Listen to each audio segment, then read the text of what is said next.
I think it'd be good to lead off with talking about the Russian coup that wasn't a coup.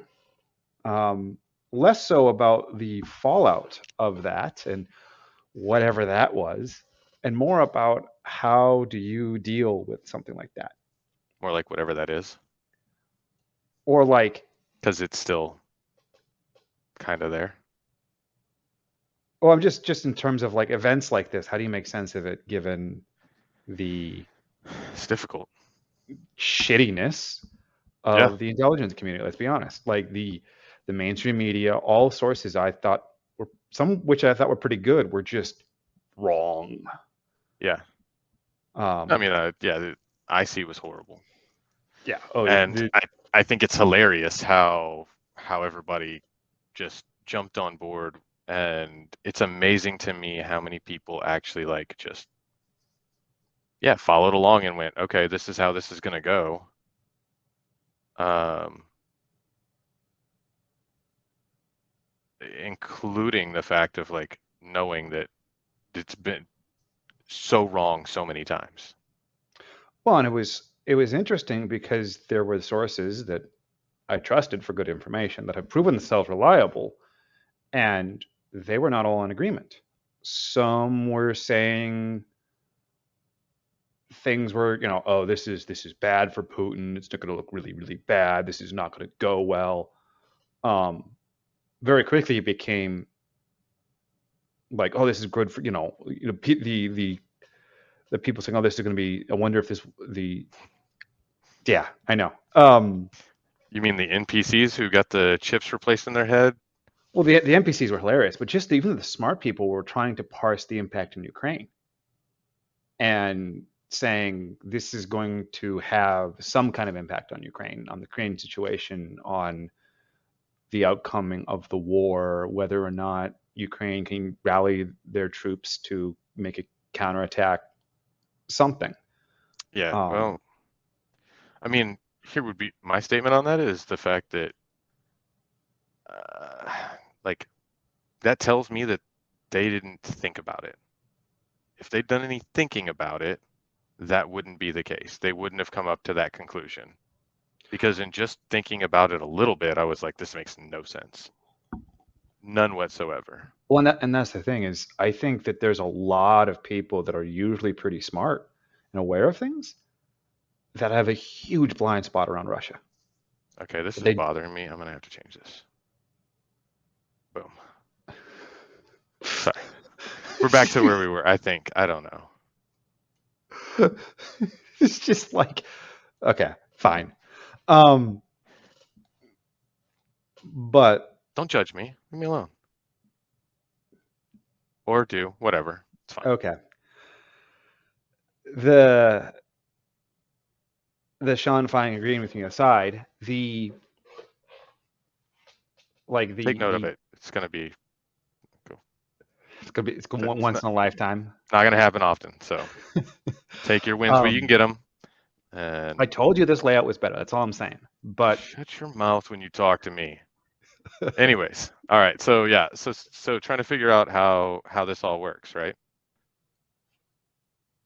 yeah, I mean, so fundamentally, it's like you have sources you trust and some you don't, and so how do you validate, especially when you have sources that are saying, "I have no idea what's going on," and other sources are saying other other sources are saying, "Here is what's happening. Here's the breakdown. Here's what this means."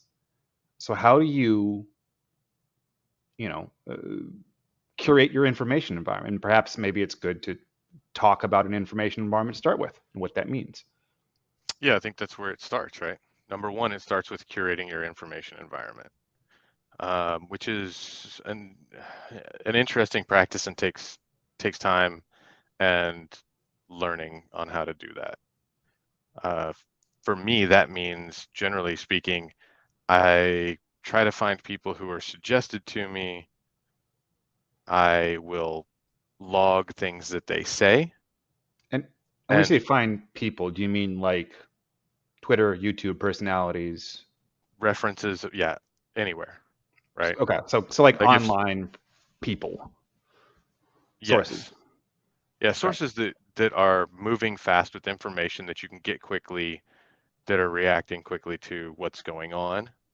Um, because like for me to call, like to sit down and make a phone call to some of my friends, it's kind of difficult to try to time out when we can get together, talk about some of these things. It doesn't make you right. Like, okay, or I can have people who, and let's be real, like you, to have friends that are subject matter experts across the board in all sorts of things is really difficult. It's better to try to outsource that to people who are, this is what they do, right? Like that is what their their whole goal, the thing that they enjoy. Let them dive into it. I don't need to learn it.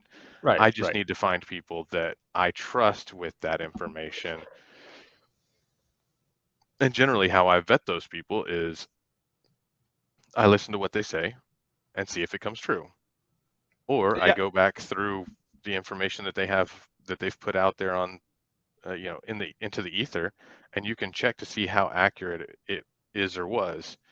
Now, the concern that runs with that, with checking historicals, is that people can delete stuff, they can change things, they can Yeah. edit, all that. So it's better to do in real time, but at least it gives you a starting point where if I go through and people are making calls of, let's just use like the stock market, for example, and they're saying up and it goes down and they're right Cough. Jim Cramer. 50. Cough. Yeah, inverse Kramer. So let's, yeah, so that's the stuff like that, right? Like Sure. Jim Cramer became a meme because his info is so bad that they actually created an ETF.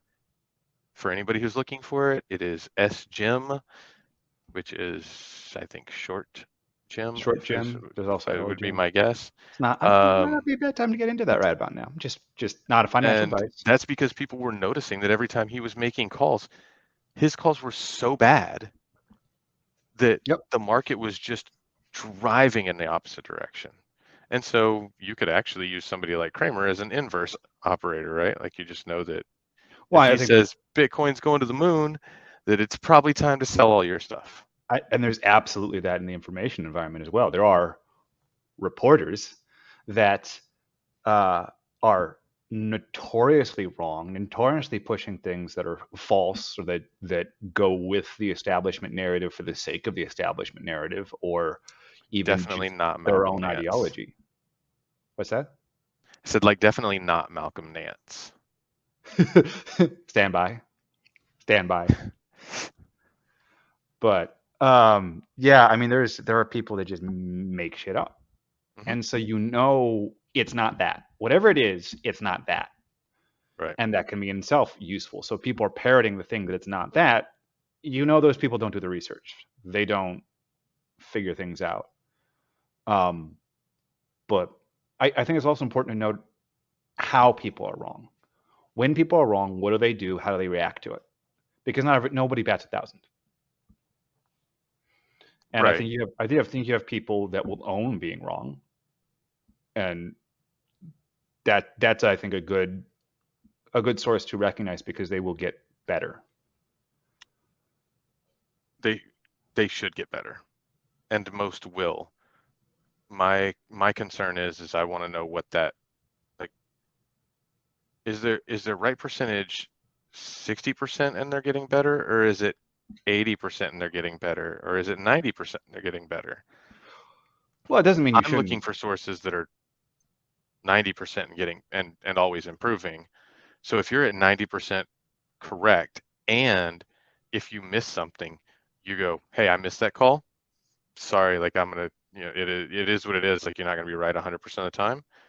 Then respect, but like there are people that even after all of this came out are still doubling down that like, "Oh no, it's not over. This is still." It's like, come on, it doesn't make any sense.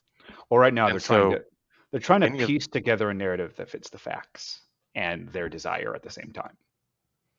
that's more accurate, I think. They're trying to piece together a narrative that fits what they want it to be, not what it actually is. And there's lots of theories going around, and I mean, you know, you Well, can with the you can theorize about stuff all the time. I had more respect for the people who were like, hold up, no idea. Here's the deal. I want to let's wait a little bit. Let's see what information comes out, and let's see where this goes. Those people I respected a whole lot more than the ones that were like, oh no, this is what happened, and this is gonna, it's the end of the world, and you know, and then you had the people that were cheering on Wagner that, or Wagner, or however you pronounce it, um, yeah, that that was. just a just a few months ago were like, not even a month ago, like a month ago, we're like, these people are the devil, Well, I and now think you're that's a cheering for them to because they're the enemy of my enemy is my friend type narrative, and it's like, do you really want, if they're kind of well, that's this a group I that think you a think that they are, do you really want them being in control of, like, you thought Russia's nuclear codes were great to have in the hands of Putin, but you think like this Wagner group is better? well, and I think that's another one of the mistakes of the sense making is this like I mean, there's a couple things there. One, there's the narrative fitting. When there's not a lot of information, it's pretty easy to get whatever narrative you want to fit. Right? You can make up when there's very little facts about what's going on the ground. You can make things up. You could say there's a whole platoon of Russian soldiers dead and they're marching to Moscow, and if nobody knows anything, maybe that's true, maybe it isn't. And you can kind of make it out to rumors and speculation become the fuel for this. And I think the reality is in this time, the people saying, man, I don't know, well, you got to just wait and see, are the ones you should sort of mark in the correct column, kind of as a result of that, even if somebody's guess kind of turns out to sort of be correct. But then there's also there's the aspect of like what you're talking about, where people were cheering on Wagner, take down Putin. It's like you don't. That would be worse for like a lot of them were doing it pro Ukraine, and that would be worse for Ukraine. Like it'd be horrible for Ukraine. Like it would Oh yeah, not. those are the guys that were like, no, let's just go in and crush everything. Like Like they'll just light up the sky they may nuke Kiev. Like they may nuke it just because these guys because they can. they yeah basically because they want to defeat their enemy and they want to use the weapons at their disposal. Like Okay, that's what they think. These guys are not the guys you want in charge. So rooting for them is vastly ignorant. Like agreed. that this was a big thing that you saw Jack Posobiec on was this is not good for Ukraine. The best case for Ukraine is this goes nowhere. And he was fighting a bunch of people on this, like both left and right. And it was bizarre to see some people defend like the sides people came down was weird. It showed you where a lot of people actually stand though, which is good. Oh no, I mean this is why I like this as a case study because I think It's it's it's great for your info environment. It's fantastic. absolutely It's wonderful healthy. It's healthy. because you know who you can kick out like immediately. Like if they were wrong and they doubled down, pound sand. I'm out. I don't need to listen to you anymore. Yeah. And I mean And there's maybe there's some of them that are speaking, and I think this is true on a lot of people, is there are people that are speaking outside of their field of expertise and they shouldn't be, right? If you're an oh economics the guy, memes.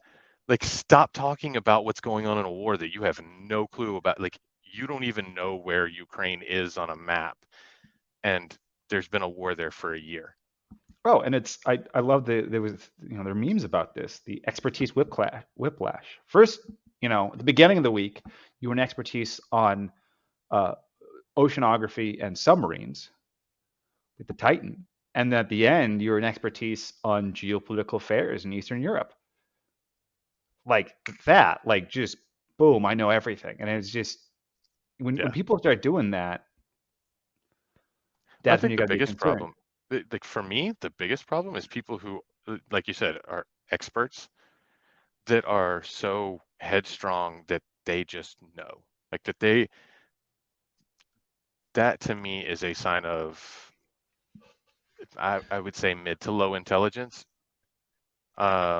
It's Usually usually it's a sign the that, midwits that are just smart enough to think that they're smart, but not actually know anything. Like when it came to the Titan sub, and I had no idea. I had a guess, like this is what I think potentially happened, but I got no clue. And as more information came out, I was like, oh, this doesn't sound good at all. yeah, I And the mean, same thing, like, I mean, well, like I can, I'm gonna say this on stream. Like you sent me a text message about this situation with Ukraine and Russia, and what did I tell you? wait and see. I said I Yeah. think it's a nothing burger, but I have no idea. Like I'm gonna hold my like I'm gonna give it 24, 48 hours, right? Oh yeah. I mean, and I kind of like the first thing I looked at the sources I trust on the Russian topics, and they're like, this doesn't smell right. This is off. This isn't going anywhere. This doesn't seem like this can succeed. And then I'm looking at more sources, and nothing smelled right. Right now, I'm kind of wondering if this was something that just ran away from what's his name, Prigozhin. Prigozhin. Um, like like maybe there were some people underneath him that ran away with it or something. Like I don't know, but it it seems like because he was very quickly trying to do a lot of backpedaling, is You from know what I why? hear, because he didn't have support. Because he didn't have the support he thought he had, right? So one thing is, from what I understand, he thought he was going to have support and backing from some of the members of the military and potentially like the elites or the upper class, and he didn't get any of that. It really Yeah, showed that Russia as a country, the political class, the elites, and the plebs are all behind Putin, all in on this thing. And it's like, okay, maybe I need to stay out because this is not looking good. Like they're on a mission, they're on a tear. I wouldn't get in the way. maybe. But what most people are not aware of is that, remember, I think I sent you a message about this that uh I think I sent you somebody's tweet about that uh they were calling the Chechen forces in. Yeah, yeah, I saw So that. turns out, from what I understand, I don't know. I'm not there. Let's be clear about that. It's just from my sources. My understanding is that they encircled Rostov and just like encircled the outside of the city, and we're like, oh, so you went to the head of like our headquarters for the military in in this city. Cool. You now can't leave the city. Yeah, I mean I it's mean, I like, don't. Part of this is I oops. saw very early reports that this was being called a a like a march on Moscow, kind of like a march on Washington that we had, where it was more of like a protest.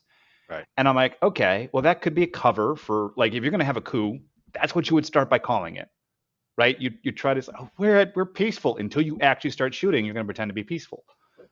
Yeah. Um, but I don't know. So, but And I don't really want to get too into it because it's still sort of evolving, and we oh, don't it have absolutely is. anywhere. We don't have I like any I don't know information. what. Yeah, I don't. I like. I'll tell you right now.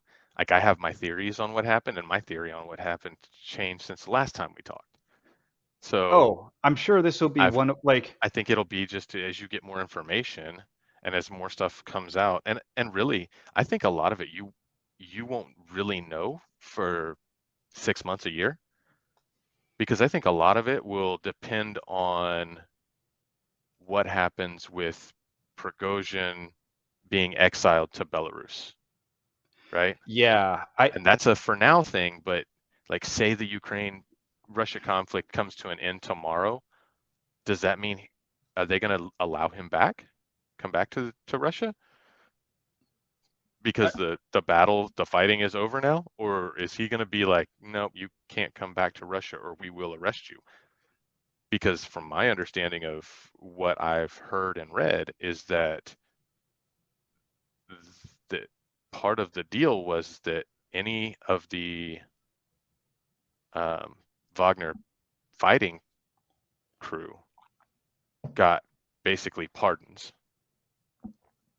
but Yeah, that basically didn't said that didn't troop. extend to Prigozhin, Well, it sort of sounded which like it was the organizers are traitors and the troops are were misled. Is basically the stance of the Russian government. yeah, something along those lines. I mean, like from what again from what I'm But hearing is that um, uh, that anybody who didn't join in this thing is was given an opportunity to sign a contract with the Russian MOD, and so they could go basically directly into service and continue in battling in the war. Otherwise, you were stuck in Wagner Group, and I don't think that they're going to see. I don't think well, that those guys, that the Wagner Group will be used in this conflict again, according to kind of what I people are thinking. yeah, And so that's it's. I yeah, think it'll be a while for us to figure out what actually happened. I think the but biggest thing to pay attention to from a sense making standpoint is to just keep in mind for all of you out here, anybody who's watching this, like this, it's always that the lie makes it around the world before the truth gets its boots on, right? Just remember that. Like wait 24, 48, 72 hours, reserve well, it's, judgment until you get more information. Unless it's something you have to act on immediately, hold up. Like just chill for a well, and I minute. think I think there's some important aspects in there. Like earlier, you alluded to talking to your buddies about this sort of stuff, and I do think that's an important part of sense making if your friends are participating in the sense making process. Like so if your friends are good at curating their info environment, then they're great to have a discussion with because they may talk to different people, they may know different things, but you got to be aware of where each of you stand in terms of relying on each other for this. Like Sean, you and I, we talk like we have very similar info environments. We're curating, we follow the same people, and so there's a lot of I'm more likely to give wild theories and stuff and speculation just kind of for fun rather than like I'm seriously considering this a possibility. Well, I mean, like in And fairness, there's a lot of overlap in our info environments, right? In our curated info environments. right. Now, And how we interpret that sometimes is slightly different, but well, as a but whole, we're getting a lot of the same information. sure, but what I'm getting at is, and I've seen you do this, where we throw out sort of theories we don't think are necessarily particularly likely, but they're fun, Oh yeah, and like it's fun to play non-zero with. probability. Yeah, and it's like, well, what if this happened? Wouldn't that be exciting and theatrical? What's the chance that Russia's gonna nuke Kiev? It's Very non-zero. low, but it's a non-zero probability. It's well, it's. I wish it was lower. Let's just Yep. say.